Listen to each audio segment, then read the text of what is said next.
Well, once again, I want to add my welcome to you. It's so good to see you this morning.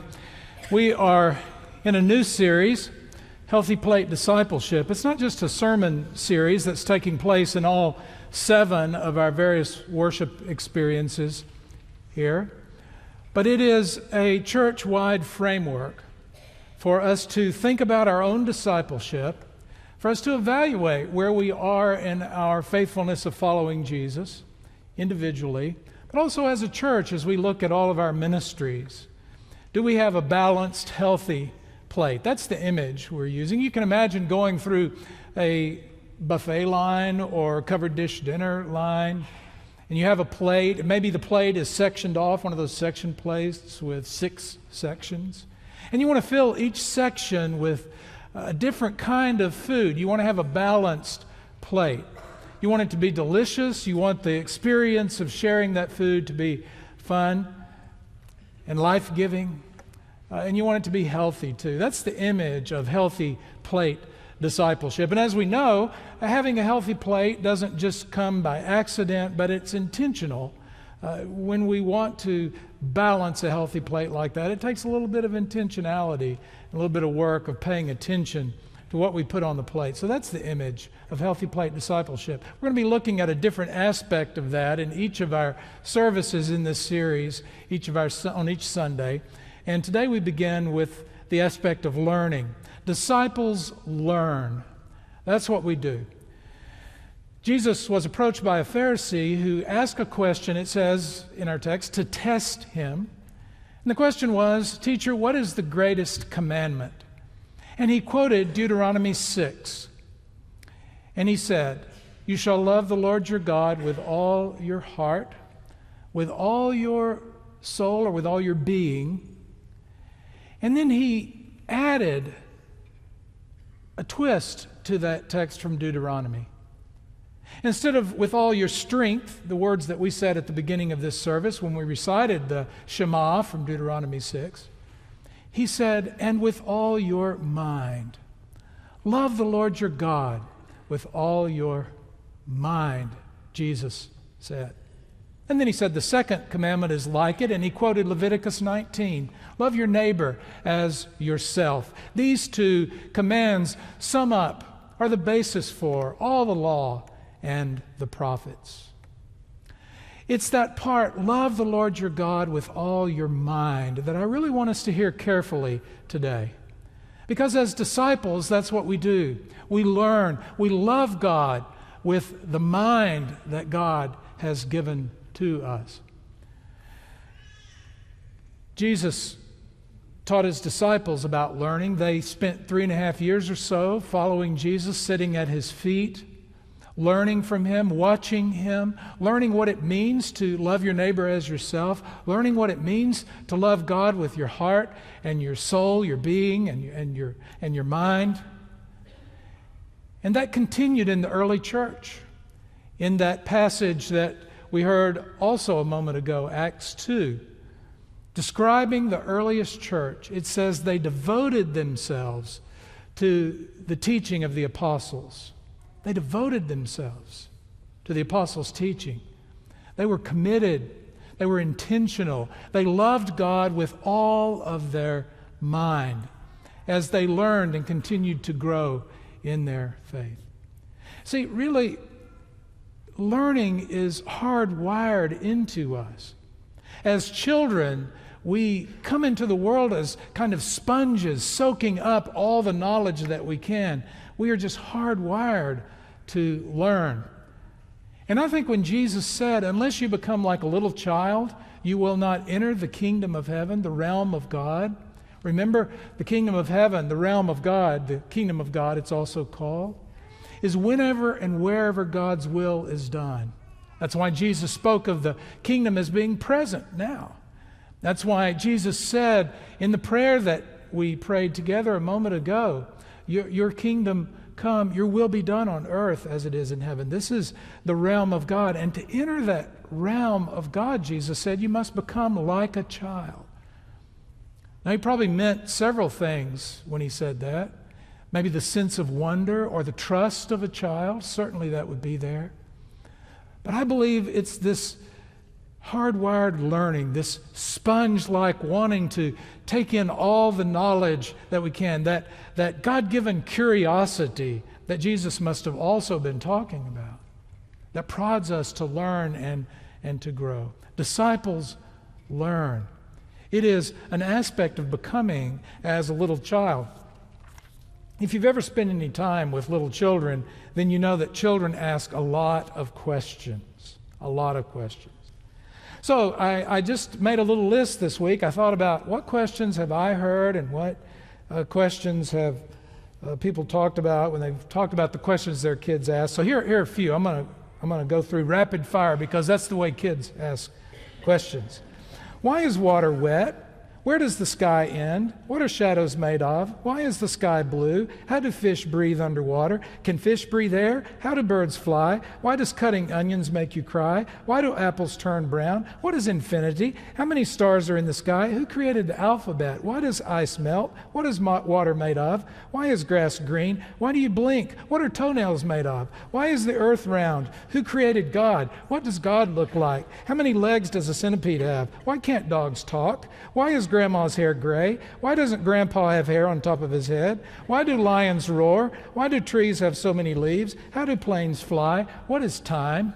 That's just a few questions. In 2013, in the spring, there was a study that investigated this question. How many questions does a kid ask in a day? Do you know what the answer was? The study discovered that kids on average ask about 300 questions a day. 300 questions a day. I found this video that I wish I could show you. It's just 2 minutes long and you would love it. It's a video where they attached a camera, sort of a helmet device, and they attached a camera that watched the kid's face all day long and recorded their voices. And it's hysterical.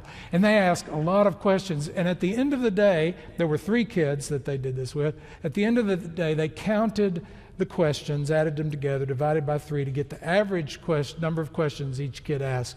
312 questions for those 3 kids in one day.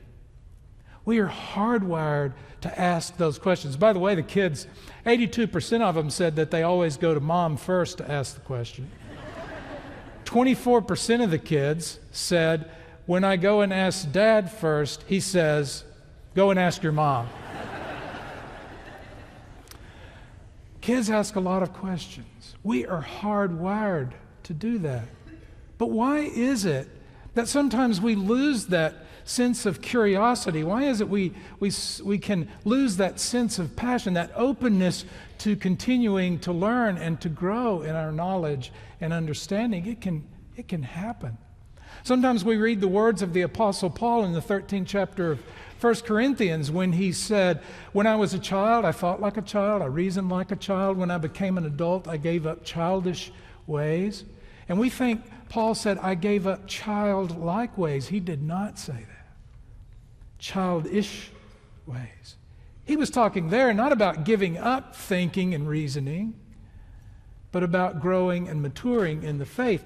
It's part of that lifelong learning. That's what Paul was actually pointing to. But it's easy for us to stop asking questions or to be fearful of questions. And yet, Jesus said, you need to become like a little child, because then you can experience the realm of God. Then you can understand God's will. Then you can understand how to live that out in your life. Then you can understand what it means to trust and what it means to be a follower of Jesus. It's that learning that's part of our discipleship. Charles Handy, a number of years ago, came out with a book called The Age of Unreason. And in that book, he talked about a wheel of learning, a wheel of learning. And it's asking questions and developing theories and then testing them and then reflecting on them. There are 4 parts to this wheel, but it's a wheel. It is supposed to turn and to continue to turn. That's how we learn. Questions and theories and testing and reflection that lead to more questions and theories and testing and reflection and so forth. It's a wheel that's supposed to turn. He calls it the great treadmill of life. And he said when we step off that treadmill, we ossify. We become like fossils, not quite fully living, rigid. But our call as disciples is to continue to grow and to learn. And so he challenges us to continue to keep the wheel turning. But he said so often it gets blocked or it gets stuck. So what's so important about this? Learning. It's what enables us to grow in our discipleship. It's what enables us as in each phase of our lives to discern what does it mean for me at this point in my life to be a follower of Jesus? And what is the nature of Christ? And what is it that Jesus wants for his disciples? It's what enables us to grow and to continue to develop in our discipleship. And learning is fun. It's exciting. It's challenging. It's like taking an adventure. It leads us on a new journey when we are learning. We're wired for that. That's how we're created, to be learners. Disciples learn. Dr. Ken Fallon, who is a psychologist, member of our congregation, after reading my blog this last week, he sent me an email in which he recounted a conference, something he heard at a conference a number of years ago. William Glasser was the presenter, a psychiatrist, a theorist. And he said the genetic reward for learning is fun. And he used this image. He said, imagine a puppy and an adult dog. He said the puppy learns something new every day, and therefore the puppy is energetic and playful. But he said the old dog just lies in the corner listlessly because he doesn't learn anything new. And that little parable, if you will, points to a danger for us as disciples. We can be like the old dog lying listlessly in the corner. Or we can be energized by learning something new every day. It's really a choice. And to be a disciple of Jesus is to be energized by learning, to be challenged by it, so that in each phase of our lives we can discern who God calls us to be. And we can live that fun, energetic, faithful, and authentic Christian life that we are called to live as disciples. It's part of what we put on our healthy plate is learning.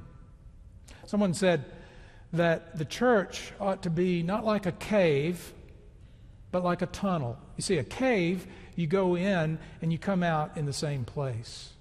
But a tunnel, you go in and you come out in a different place. I think that applies to learning as well, discipleship. On that journey of discipleship, we don't enter discipleship and then come out at the same place. We don't enter a learning experience and come out the same, but it's like a tunnel. We pass through and we come out in a different place, a more mature place in our faith as we learn. It's part of healthy plate discipleship. And so our challenge is in these weeks to think about the plate that is ours. How balanced is our plate? How healthy is our plate? And one aspect of that is learning. May we be, as Jesus said, as little children who are constantly learning and growing and experiencing in new ways what God has in store for us. Amen.